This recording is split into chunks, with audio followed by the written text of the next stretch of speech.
Personne n'en parle. Hier, lundi 29 septembre, le président de Madagascar annonçait en direct de la télévision que son gouvernement était dissous. Le Parlement reste, on dirait un sketch politique. Il jette sans cesse la faute sur les autres, mais jamais sur lui-même. Et pour aller encore plus loin, il a demandé aux citoyens de déposer leur CV sur LinkedIn pour devenir ministre. Voilà comment on joue avec un pays entier. Comme si tout ça ce n'était qu'un jeu. Pendant ce temps, le gouvernement malgache a démenti les informations publiées par le Haut Commissariat des Nations Unies aux droits de l'homme qui faisait l'état d'au moins 22 morts, dont plusieurs bébés, lors des récentes manifestations contre les coupures d'électricité et d'eau. Les autorités parlent de rumeurs, de désinformation, en affirmant qu'aucun chiffre officiel ne corrobore ce bilan. Mais on sait très bien que c'est faux.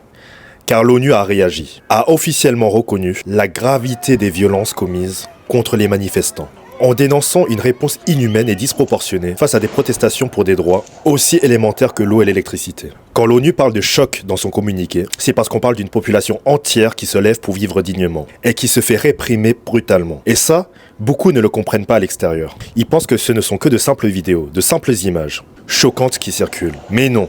Porter la parole aujourd'hui, c'est vital. C'est un acte de résistance. Parce que même la diaspora, qui ose parler de Madagascar, est menacée. L'ambassade a publié un décret pour extrader les lanceurs d'alerte. En gros, pour les ramener à Madagascar et les juger selon les lois locales. Voilà pourquoi je vous dis gardez votre anonymat. Mais en même temps, il faut qu'on soit une voix.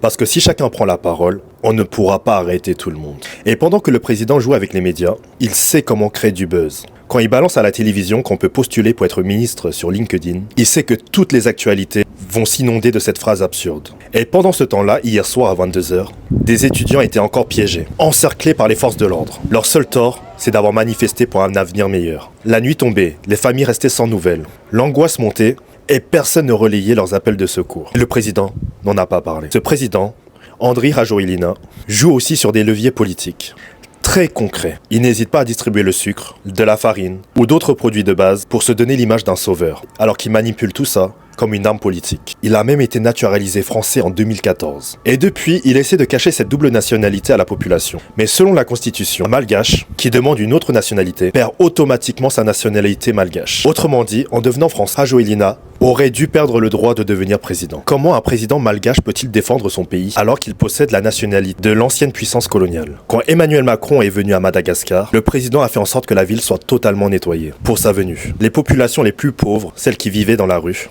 ont été déplacés de force. Les marchés populaires ont été cachés, des décors artificiels ont été installés pour masquer la misère, comme si en quelques jours, on pouvait repeindre la réalité, faire croire à un décor de prospérité, alors que la majorité du peuple vit dans la précarité. Voilà pourquoi ce combat est essentiel. Si tout le monde se lève, on ne pourra pas arrêter tout le monde.